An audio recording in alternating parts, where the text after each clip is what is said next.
napapansin sa iyong mga kapaligiran. Kay dumi na ng hangin, pati na ang mga ilog natin.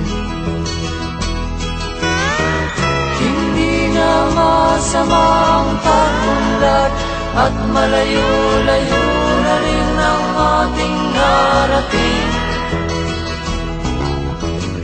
Ngunit masdan mo ang tubig sa dagat, dati kulay asul, ngayon'y naging itim.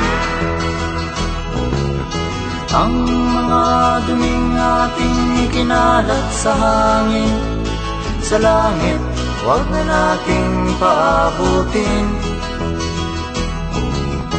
Upang kung tayo'y pumanaw man sa sariwang hangin, sa langit natin matitikman.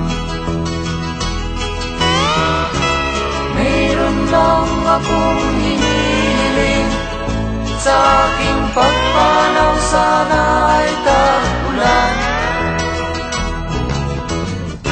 Gitara ko ay aking dadalhin, upang sa ulan na lang tayo magkantahan.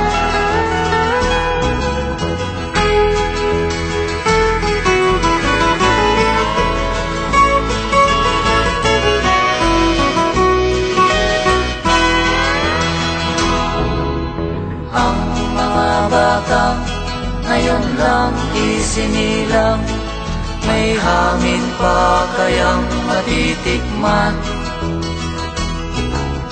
May mga puno pa kaya silang aakyatin, may mga ilog pa kayang lalamuyan.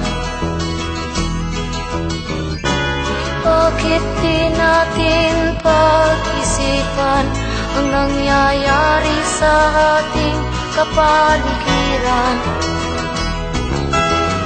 Hindi nga masama ang pag-unlad, kung hindi nakakasira ng kalikasan.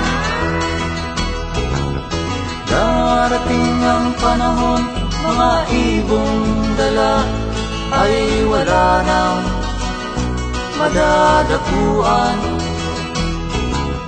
Masdan mo ang mga punong dati ay kay tatag, ngayon'y namamatay dahil sa ating kalokohan. Lahat ng bagay na narito sa lupa, biyayang galing sa Diyos kahit nung ika'y wala pa. Ingatan natin at huwag nang sirain pa, pagkat pag kanyang linawi tayo'y mawawala na. Mayroon lang akong hinihiling, sa aking pagpanaw sana ay tag-ulan. Gitara ko ay aking dadalhin, upang sa ulat na lang tayo magkanta.